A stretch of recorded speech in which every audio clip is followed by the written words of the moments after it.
Olá, está começando a partir de agora o Toda Mulher. Em 190 anos de fundação, é a primeira vez que a Assembleia Legislativa do Maranhão conta com 13 deputadas em sua bancada feminina. Um fato histórico que chama a atenção para a importância da paridade de gênero nos espaços de poder e decisão. Não se trata de dizer que os homens que ali estão são contra a presença das mulheres. Muito pelo contrário. Quanto mais mulheres, maior o equilíbrio e também a representatividade. Assim, as leis pensadas e votadas nessas casas passam a alcançar cada vez mais a diversidade dos grupos que formam a sociedade, abrindo portas e mentes para que mais mulheres, mais lutas sejam vistas e contempladas nas assembleias legislativas e nas câmaras de todo o Brasil.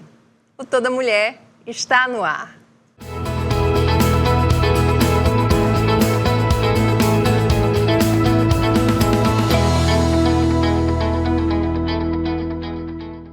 E a convidada do Toda Mulher de hoje é a deputada Helena do Ailib. Ela é médica, servidora pública, está em seu segundo mandato na Assembleia Legislativa do Maranhão. É reconhecida pela forte atuação na saúde pública e na promoção de políticas sociais. Foi secretária de Estado da Saúde e secretária municipal de Saúde de São Luís por 2 gestões, além de ter ocupado cargos de destaque em conselhos nacionais e municipais na área da saúde. Também foi procuradora da mulher aqui na Assembleia Legislativa. Seja muito bem-vinda, doutora Helena. Boa tarde, Márcio. Eu é que agradeço participar desse espaço tão importante que é o Toda Mulher. Eu também agradeço a sua presença e é tão bonito ver que nós mulheres, né, estamos cada vez mais conquistando esses espaços, né, que eles são essenciais por uma questão de obviedade, não é? Somos a maioria na sociedade, mais de 50% da população brasileira, e se a gente buscar números, no mundo inteiro, as mulheres são maiorias, apesar de ainda existir uma desigualdade muito grande. Então, cada mulher que chega e ocupa esse espaço, ela traz muito, né, para contribuir nessas casas, principalmente onde as leis são feitas. A senhora também acha importante, acredito? Muito importante. Culturalmente, nós mulheres trazemos para a sociedade aquilo que a gente vive na família, né? Na família, normalmente se coloca que o homem é que está no topo, né? O pai de família. Mas hoje, todas as questões, elas estão sendo discutidas da mesma paridade, né? Então, isso, graças a Deus, está vindo também para a Assembleia, para a Câmara, para o Legislativo e para o Executivo. E isso faz com que a gente realmente tenha um olhar diferenciado. A mulher, ela é muito mais sensível. A própria maternidade deixa a mulher mais sensível às causas, né? Então, quando você administra com mais sensibilidade, como você coloca, com mais equilíbrio, quando a mulher perde o medo e se joga, ela faz com muita efetividade. Então, ganha muito as instituições que têm hoje maior número de mulheres.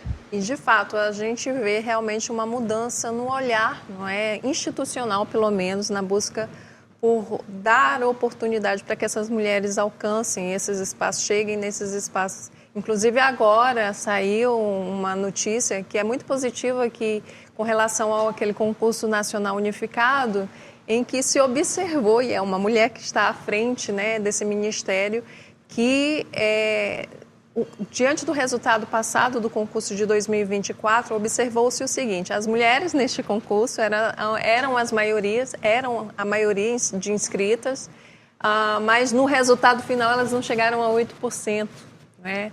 Elas não conseguiram. Aí observou-se que existe essa desigualdade, porque geralmente a mulher nessa faixa etária, após os 30, por exemplo, que também era a maioria dos inscritos nessa faixa etária, elas são muito ocupadas, têm a dupla jornada, até tripla em muitos casos, as ocupações com filhos e famílias, e às vezes elas são aquelas mulheres que mantêm os seus lares, não é? Observou-se isso, então tenta-se agora corrigir um pouco, trazendo para esse concurso na segunda fase, não é, a questão de que pelo menos 50% das vagas têm que ser ocupadas por mulheres.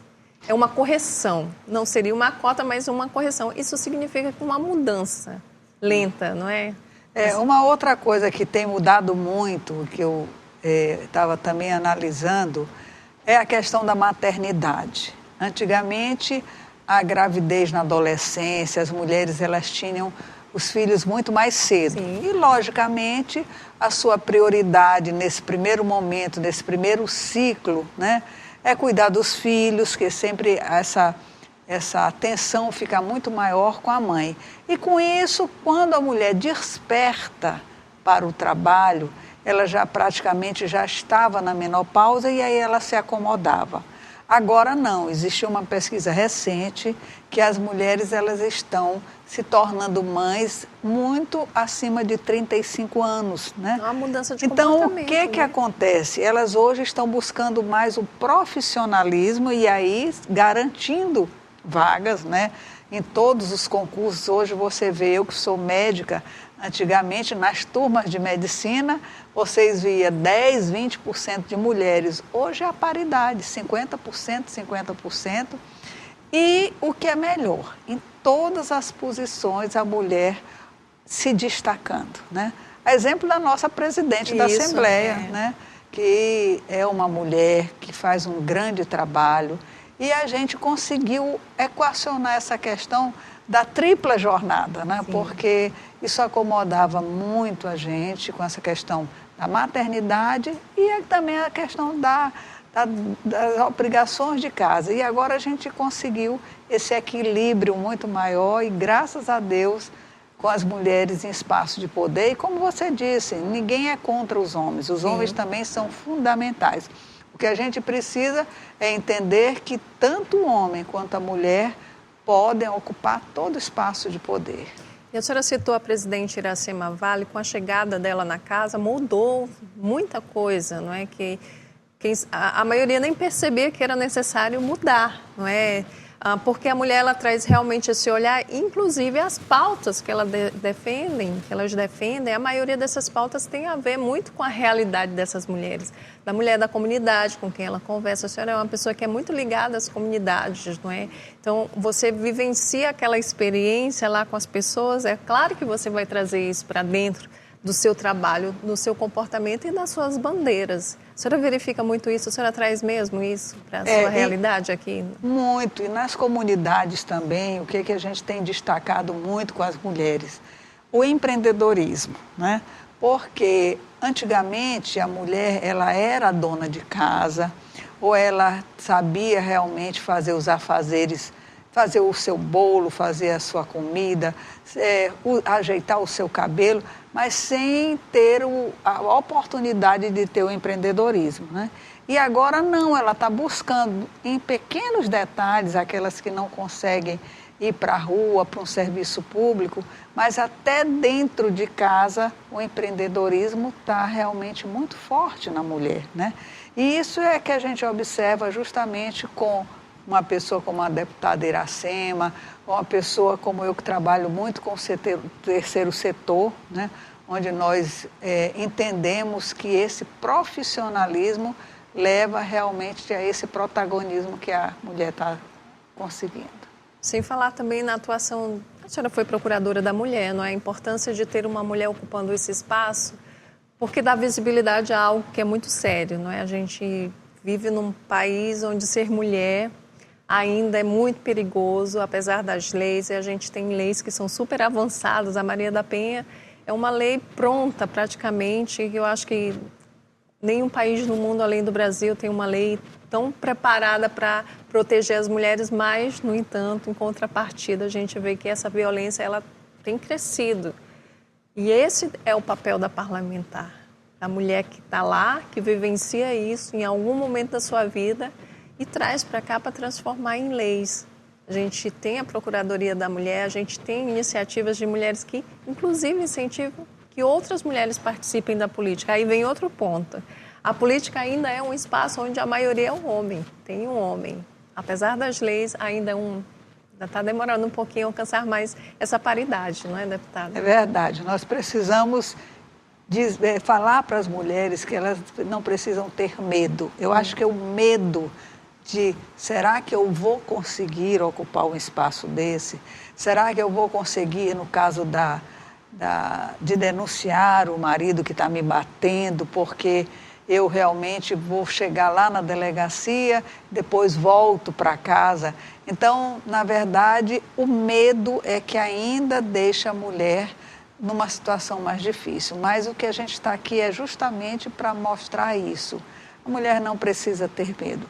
A mulher precisa ter sabedoria, a mulher precisa ser coerente, como a gente encontra inúmeros exemplos aqui, e a mulher tem sim que ocupar cada vez mais espaços de poder, porque quando ocupa espaços de poder, ela consegue transmitir para todas as outras pessoas e consegue realmente efetivar políticas públicas que cheguem mais ao alcance das mulheres. E a gente sabe que também a sociedade tem muita mulher corajosa que está trabalhando ali na base, junto a essas mulheres que estão no bairro, tem muita gente, mas às vezes falta um pouquinho de informação, não é? E essa coisa da violência política é muito sério, porque quando a mulher é violentada politicamente, a gente vê que segue bem a linha do machismo, não é? Eles atentam contra a honra da mulher e às vezes isso é um empecilho. Para que essa mulher alcance esse espaço, a gente precisa de pluralidade. A senhora não concorda? Concordo. E acho que o passo aí está sendo dado de uma forma bem efetiva, né? Como você já colocou, já temos hoje 13 mulheres aqui na Assembleia, né? Com certeza, no próximo ano vamos ter eleição, vamos ter mais mulheres ainda ocupando espaços de poder. E temos também que dar oportunidades para que elas, em qualquer setor, saibam trabalhar, tenham oportunidade. Eu digo todo dia que tudo é oportunidade e você tem que agarrar essas oportunidades que lhe acontecem, porque dali é que você vai ser vista.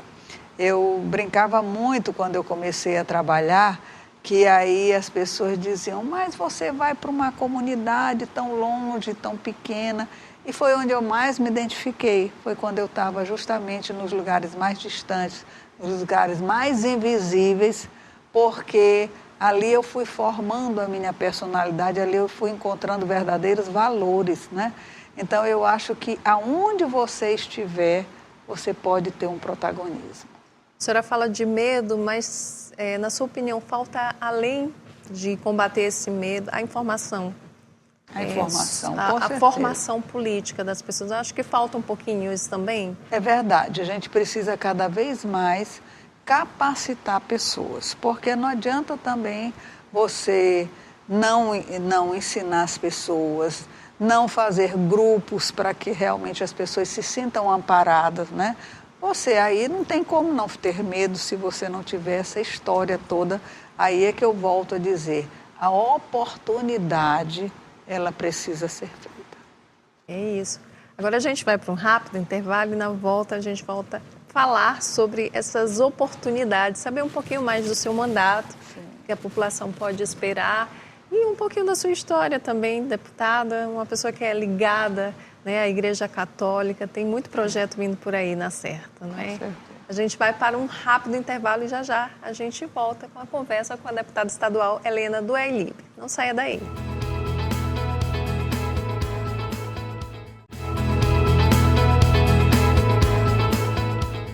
Estamos de volta pela TV Assembleia e redes sociais com Toda Mulher.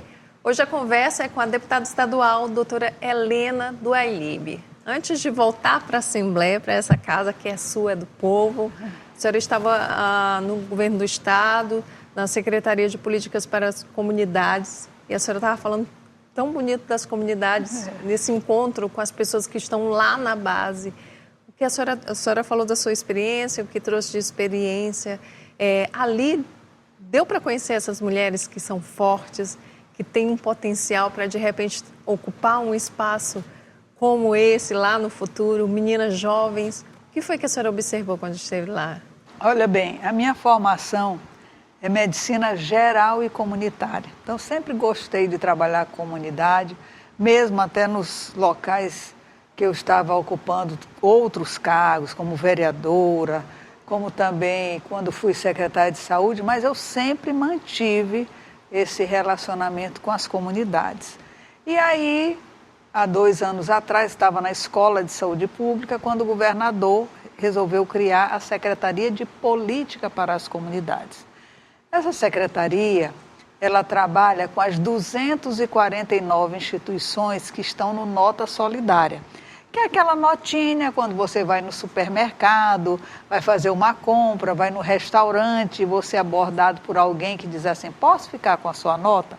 Aquilo ali faz um bem enorme para as instituições. Nós temos 31 APAES, nós temos a maioria de creches e algumas outras instituições que trabalham com reabilitação de drogados, que utilizam aquele imposto para receber mensalmente do governo do estado um valor que pode chegar até 15 mil e faz com que essas instituições elas tenham autonomia para criar inúmeros processos, para deixar de serem pendentes, porque todos nós olhamos às vezes uma campanha, vou doar não sei quanto para uma instituição que quer fazer uma reforma e tudo, mas quando a instituição recebe regularmente esse recurso, ela se programa e esse recurso Sim. ela pode usar em construção, ela pode usar em compra de equipamentos. Por exemplo, tem uma APAE que nós fomos visitar em Vargem Grande, que ela comprou uma máquina para fazer brindes. Então, o que acontece? Ela vende esses produtos na rodoviária. Então, várias coisas são sendo desdobradas e as instituições trabalham de uma forma muito bonita, além de recuperar pessoas, além do trabalho social, de ter a creche, elas também dão grandes exemplos de empreendedorismo. Então, nós tivemos a oportunidade, o governador nos colocou à frente dessa secretaria, trabalhando com essas instituições, trabalhando também muito mais de perto com a Igreja Católica, né? Porque, na verdade, foi uma forma do governador aproximar as igrejas, e também não só a Igreja Católica, nós temos também a Igreja Adventista, que também faz um grande trabalho, e todas essas instituições nós estamos trabalhando. Então, além dos meus compromissos na comunidade, pessoais, particulares, eu tive a oportunidade de vivenciar esses 2 anos, esse grande trabalho que o governador Carlos Brandão vem fazendo e dando essa oportunidade para as entidades do terceiro setor.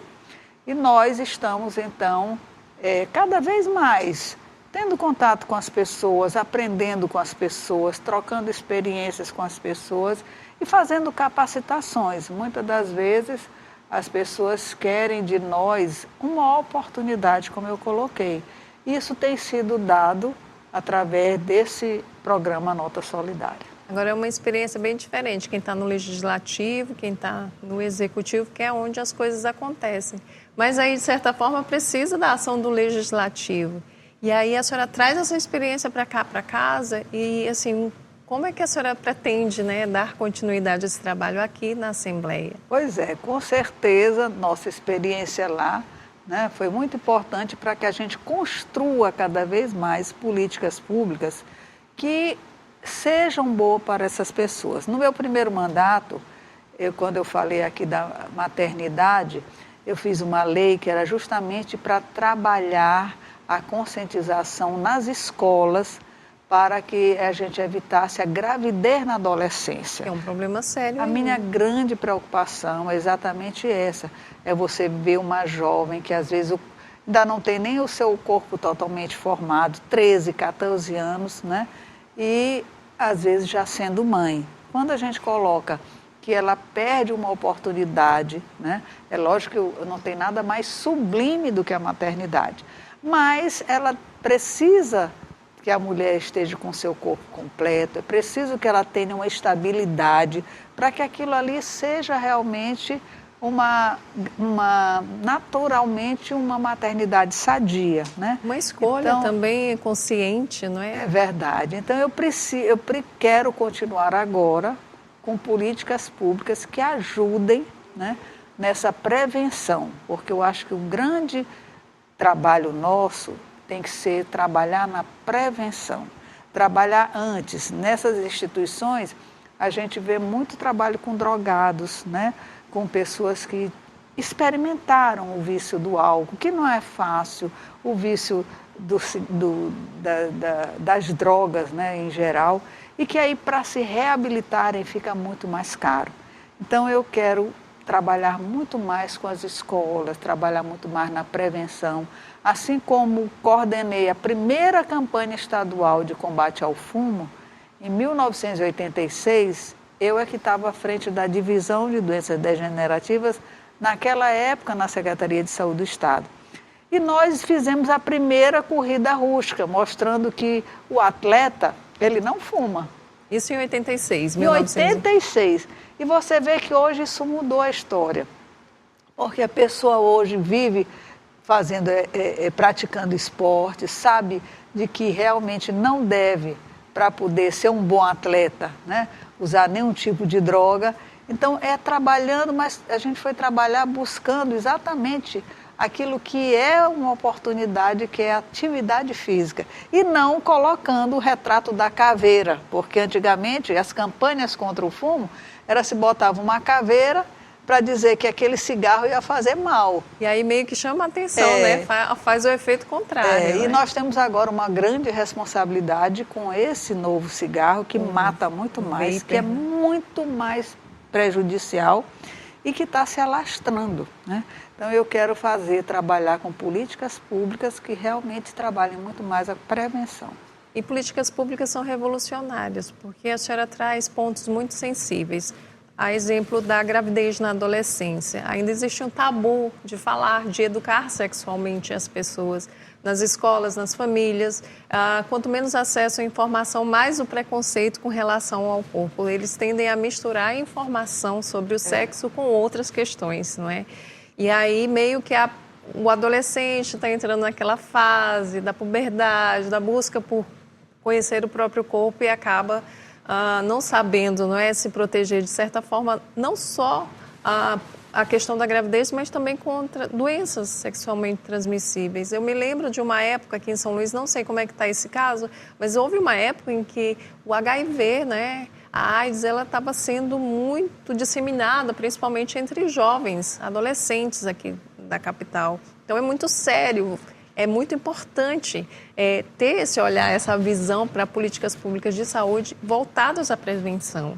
Como o cigarro hoje, que mudou o comportamento. Antigamente era chique fumar. Hoje em dia, né, as pessoas já olham assim com certo desdém. E uma coisa também que a gente tem que resgatar é porque a nossa geração, ela viveu muito com a informação correta. Você fazendo um trabalho correto, informando corretamente. E hoje, a grande informação, ela chega no celular e muitas das vezes é fake, né? E é alguma coisa que leva o jovem realmente para o caminho errado. Então, nós precisamos reforçar a importância dos programas de televisão, da informação correta, dos programas do rádio, da informação correta, porque essa que muitas das vezes chega no nosso celular, ela não é correta, né? É alguém que quer disseminar alguma coisa e aí a gente precisa estar com a informação correta.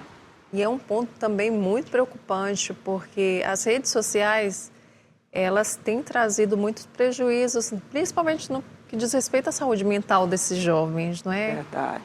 Cada absurdo, gente. Jovens que são aliciados por pessoas que têm mal intencionadas, que promovem rinhas, não é, de brigas de adolescentes ali organizados. Essa notícia saiu também recentemente. E os pais que acreditam que os filhos estão seguros em casa e, na verdade, eles têm um mundo ali. É verdade. É um ponto também que é algo muito novo, é uma discussão muito nova, mas é assustadora, não é, doutora Nina? É verdade. E nós precisamos cada vez mais combater essas situações. Essa lei que proíbe as crianças, os adolescentes de usarem o celular na escola, ela merece aplausos. Sim, fantástica. Porque você tem que tirar um pouco esse adolescente dessa tela, né? Você tem que deixar que as pessoas convivam. Eu ontem reuni com os meus amigos, eu morava na Praça do Duque de Caxias, ali no João Paulo, E aí, lá inclusive, que meu vizinho era o governador, né? E aí tinha também o coronel Moshe, o general Arthur. Graças a Deus nós crescemos num ambiente muito saudável. E ontem nós nos reunimos e fomos jantar lá na Cabana do Sol.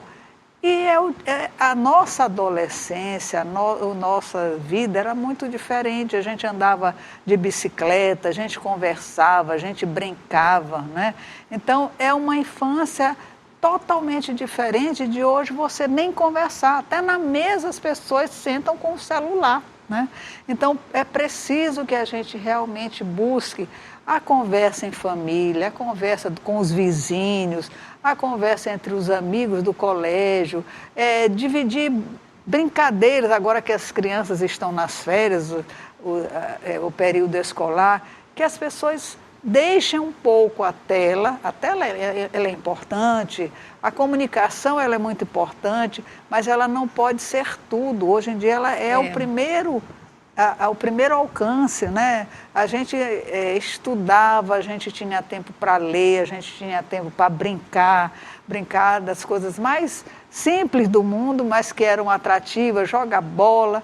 E hoje as crianças não brincam mais, todo o tempo no computador. E eu costumo falar muito que hoje em dia o tempo parece que ele está correndo muito e a gente, principalmente as mulheres, são muito exigidas. A gente tem que produzir, tem que fazer muitas coisas e às vezes recorre muito àquela informação que chega na hora para ter tempo de fazer tudo. Mas isso sobrecarrega a gente. Essa quantidade de informação, quantidade de atividades acaba sobrecarregando. E aí, quando você está em casa, não é? Aí, o que você quer? Buscar uma outra tela para assistir um filme, para assistir a televisão e acaba deixando que o diálogo que é tão essencial, ele não aconteça. Ele acaba ficando de lado, não é? E assim, a cobrança também vem maior para a mulher, não é? Como se a mulher tivesse ali a obrigação de dar conta de tudo. E, de fato, essa lei nas escolas, elas foram muito importantes. Ela está em vigor aqui no Maranhão também. A senhora tem observado assim, se as escolas elas têm cumprido isso? Como é que está isso aqui no estado? Com certeza, eu tenho acompanhado.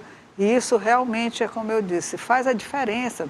As crianças estão voltando a conversar mais, porque até dentro da escola eles não estavam mais interagindo, né, conversando. Então, dessa forma, vão realmente ter mais amizades, voltar aquelas conversas mais amenas. Eu acho que isso é muito salutar. São coisas dessa natureza.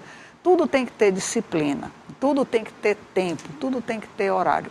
Mas essa é uma medida que precisa realmente ser medida. Você não pode deixar as pessoas só na tela. E além disso, que mais projetos a senhora pretende, né?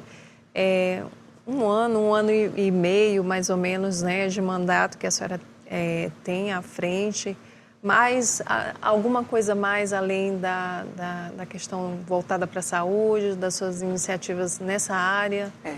Eu recebi um grupo que ele me trouxe uma proposta que eu achei muito interessante.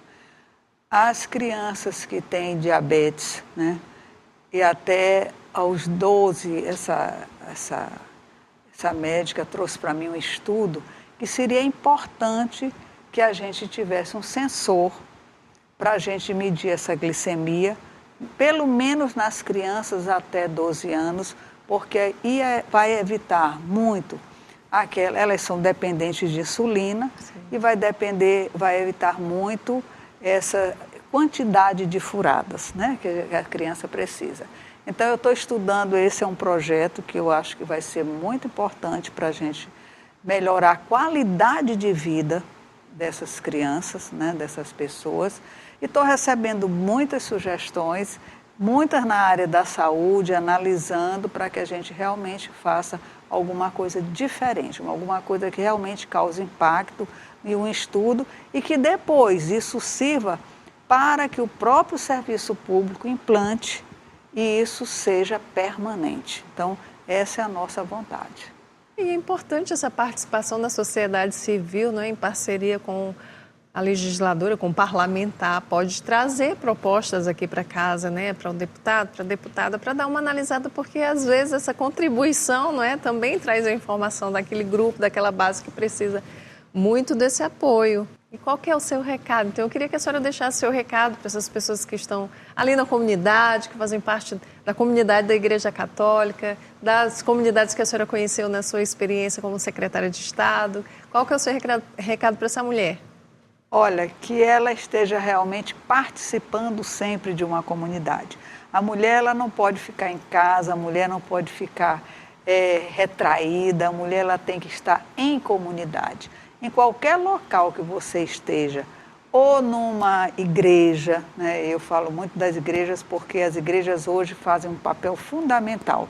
Eu digo todo dia que quando alguém tem um problema de saúde mental, ou um problema financeiro, ou um problema de fome, qualquer que seja o problema, aonde que ela vai buscar abrigo? Na igreja. Porque na igreja você tem um irmão solidário.